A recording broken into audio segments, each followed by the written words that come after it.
April 15th, 1936, 10:42 p.m. Vito Genovese's hand was shaking as he wrapped his fingers around the pistol grip. $100,000. That was the price the old guard put on Lucky Luciano's head. And Vito, Lucky's right-hand man for 12 years, the man Lucky called brother, had taken the contract. The plan was simple. Walk into Nuova, Villa Tammaro. Wait until Lucky was distracted. One shot to the back of the head. Take over the organization. Vito walked in. Lucky was at his usual table, back turned, discussing business with Meyer Lansky. Vito drew his weapon, aimed, and pulled the trigger. Click. Nothing. The room went silent. Lucky turned around slowly, looked Vito dead in the eyes, and said 5 words that would echo through Mafia history. "I've been expecting you, Vito." What nobody knew, what even the old guard bosses didn't know, was that Lucky Luciano had known about the hit for 3 weeks. And what he did in those 3 weeks didn't just save his life, it changed the structure of organized crime in America forever. To understand what happened that night at Nuova, Villa Tammaro, you need to understand who Lucky Luciano was in 1936. He wasn't just another gangster. He was the man who modernized the Mafia, who ended the Castellammarese War, who created the Commission, the ruling body that brought peace to New York's 5 families.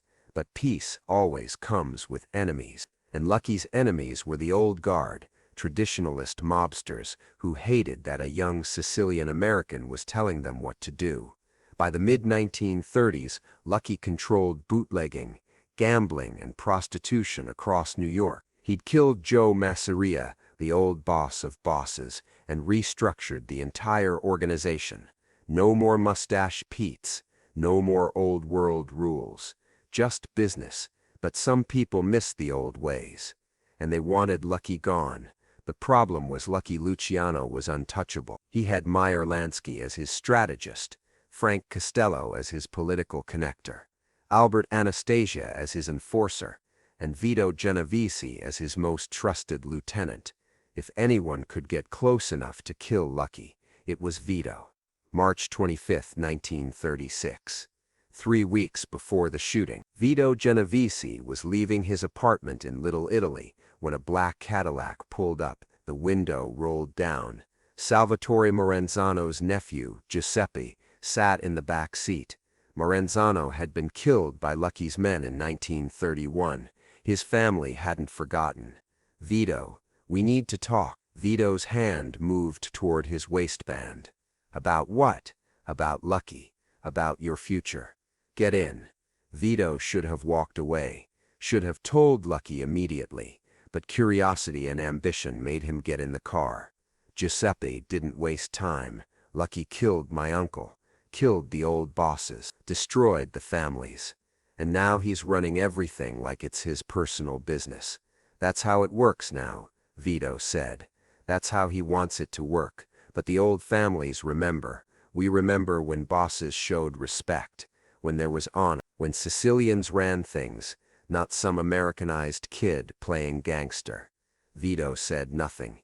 "We know you're close to Lucky, closer than anyone. You run his operations in Brooklyn. You know his schedules, his habits, his weaknesses." Giuseppe opened a briefcase. Inside were neat stacks of $100 bills. $100,000. "Kill Lucky Luciano. Take over his organization. We back you. The old families back you. You become the boss Lucky thinks he is." Vito stared at the money. 100,000 in 1936 was a fortune, enough to live like a king for the rest of his life. "And if I say no, then you go down with him, because Lucky's time is ending. One way or another, he's finished. The question is whether you're smart enough to survive him." Vito got out of the car without saying a word, but the briefcase stayed on the seat, visible, tempting. That night Vito couldn't sleep. He'd been Lucky's man since 1924. They'd fought together, killed together, built an empire together. But Lucky was also the one who got all the credit, all the power, all the respect. Vito did the work, Lucky got the glory. 3 days later, Vito called the number Giuseppe had left him. I'm in, but I want half now, half after. Done. Welcome to the winning side. What Vito didn't know, what Giuseppe didn't know, was that before Vito even got into that Cadillac, Lucky Luciano already knew about the approach. Lucky Luciano didn't survive the Castellamarese War by trusting people. He survived by knowing everything, by having informants everywhere, by understanding that in the Mafia, everyone could be bought or broken, and one of Lucky's informants, a low-level soldier named Frankie, had overheard Giuseppe and his crew planning the approach to Vito. Frankie reported it to Meyer Lansky. Meyer told Lucky. Lucky sat in his office at the Waldorf Astoria for 2 hours, thinking. Vito had been with him for 12 years. Good years, loyal years. They'd survived Masseria together, survived Maranzano together, built the 5 families together. But now Maranzano's people were in Vito's ear, and Lucky knew that eventually everyone breaks when the price is right. Lucky could have killed Vito immediately. One phone call and Vito would disappear into the East River. That's what Masseria would have done, what Maranzano would have done. But Lucky Luciano wasn't those men. He was smarter. He wanted to know how far Vito would go, and he wanted to use Vito's betrayal to send a message, not just to Vito, but to every person in the organization, to all of New York, to the old guard families. The message: you can't kill Lucky Luciano because Lucky Luciano sees everything. So Lucky made a plan. He called in a favor from a master gunsmith in Brooklyn, a man named Antonio, who'd been modifying weapons for Lucky for 10 years. I need you to do something for me. I need you to make a gun that doesn't work. Antonio was confused. A broken gun? No, a gun that looks perfect, feels perfect.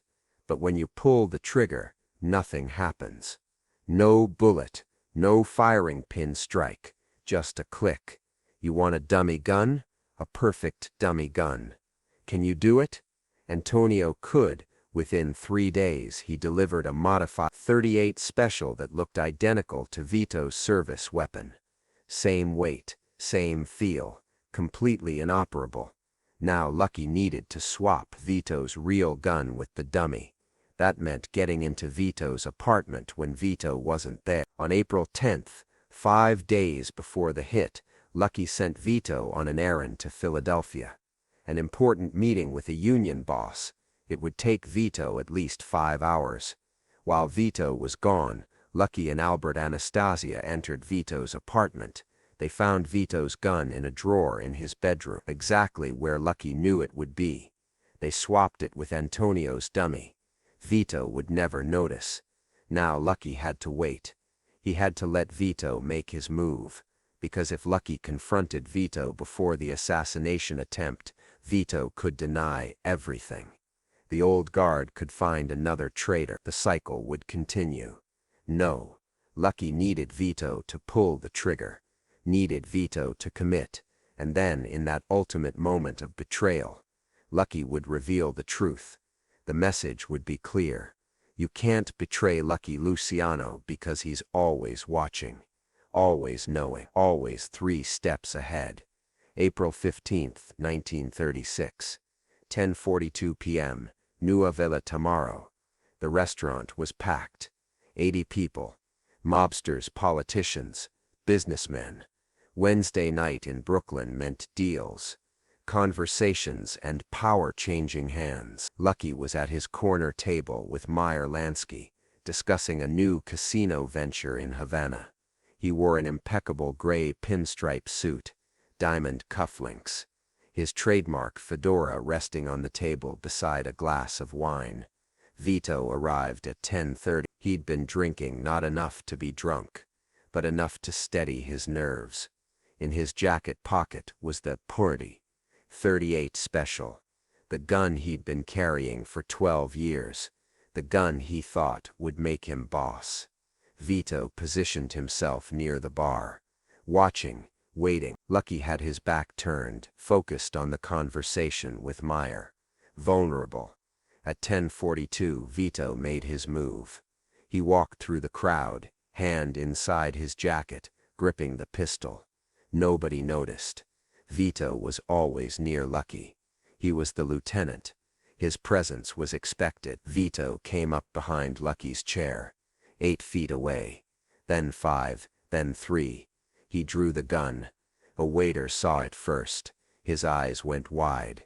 But before he could shout a warning, Vito had already aimed at the back of Lucky's head and pulled the trigger.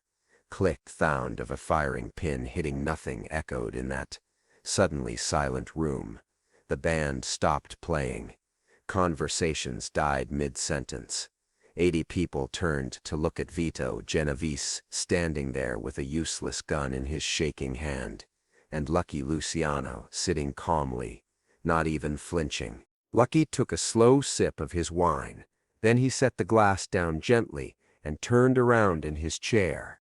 He looked at Vito, not with anger, not with shock, with something worse, disappointment, mixed with satisfaction. "I've been expecting you, Vito." Those 5 words hit Vito harder than any bullet, because in that moment, Vito understood. Lucky had known. He'd known everything. The approach from Giuseppe, the $100,000, the plan, all of it. And instead of killing Vito, instead of making him disappear, Lucky had let him walk into this restaurant and pull that trigger, let him reveal himself to 80 witnesses, let him destroy his own reputation in front of the entire organization. Vito's gun clattered to the floor. His legs gave out. He sank to his knees. "Lucky? They said. They said what?" Lucky's voice was quiet, but carried through the silent restaurant. "They said I was finished. They said the old guard would back you. They said $100,000. Vito's eyes went wide. How did Lucky know the exact amount? Lucky stood up slowly. He reached into his jacket. Vito flinched, expecting a gun, but Lucky pulled out an envelope. He dropped it on the table. Inside were photographs. Vito getting into the Cadillac with Giuseppe. Vito accepting the briefcase. Vito counting the money. "You think I don't have eyes everywhere?" Lucky said. "You think I don't know when Maranzano's people are making moves? You think I survived this long by being blind?" He looked around the room at all 80 people watching. "Let me make something clear. The old guard thinks they can destroy what we built. They think they can turn my own people against me. They think they can go back to the old ways, the wars, the blood feuds, the stupidity." His voice rose. "They're wrong. We ended that. We created the commission. We brought peace. We built something that works, and anyone who wants to destroy that, anyone who thinks they can betray me and succeed, is going to learn what Vito just learned." Lucky picked up the gun from the floor, examined it. "You know what this is, Vito? This is your future. Empty. Useless. A man without honor is like a gun without bullets. He makes noise but can't do any damage." He dropped the gun back on the floor. "You're finished, Vito. Done. You don't work for me anymore. You don't work in this business anymore. You leave New York tonight. Go to Italy. Go to Sicily. Go anywhere. But if I see you in this city again, there won't be a second chance.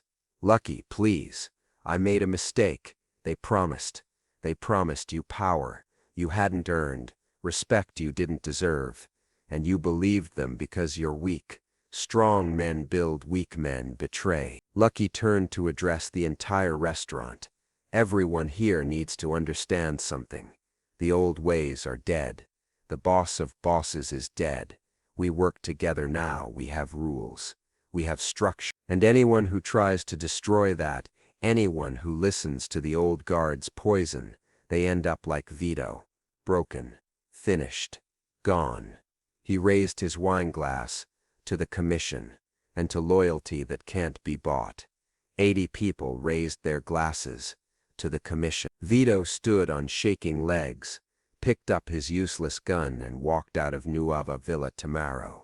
He would leave New York that night and flee to Italy. He wouldn't return to America for 10 years, and when he did return in 1946, it would be under Lucky's terms, under Lucky's rules. Word of that night spread through the underworld like wildfire. By morning, every mobster from Boston to Chicago had heard the story. Lucky Luciano had known about the hit for 3 weeks. He'd let it play out. He'd made a traitor reveal himself in front of 80 witnesses, and he'd done it all without spilling a drop of blood. The old guard families called an emergency meeting. Giuseppe and Maranzano's remaining nephews wanted revenge, wanted to send more men, wanted war. But the older, smarter bosses saw the truth. Lucky Luciano couldn't be beaten this way. He had too much information, too much intelligence, too much control. "We leave him alone," one boss said. "We focus on our territories. We work with the commission, not against it, because fighting Lucky Luciano is suicide." It was the moment the commission solidified, the moment when even Lucky's enemies realized that the new way, the organized, structured, peaceful way, was better than chaos. The story of Vito's betrayal became legend. People told it for decades. It became more than just a story. It became a lesson about loyalty, about intelligence, about staying 3 steps ahead. Lucky Luciano would go on to rule the underworld for 10 more years. In 1946, he'd be deported to Italy. But even from exile, he'd remain the most powerful mobster in the world. That night at Nuova Villa Tammaro, April 15, 1936, was the night Lucky proved something fundamental. The most dangerous weapon isn't a gun. It's knowing what's coming before your enemy does. Vito Genovese returned to New York in 1946. After Lucky was deported, he eventually became boss of his own family, the Genovese family. But he never forgot that night, never forgot the lesson. In 1957, when Vito ordered the hit on Frank Costello, he made sure his shooter checked the gun 3 times before pulling the trigger. Because Vito Genovese had learned in Lucky Luciano's world, nothing was ever as it seemed. If this story moved you, hit that subscribe button. Drop a like if you understand that respect is earned through intelligence, not violence. Comment below, would you have let Vito walk out alive, or would you have made him disappear? Turn on notifications because next week we're revealing how Lucky Luciano ended the Castellamarese War and created the Commission, the structure that runs organized crime to this day. Remember, in the Mafia, loyalty is everything, and Lucky Luciano never forgot a betrayal.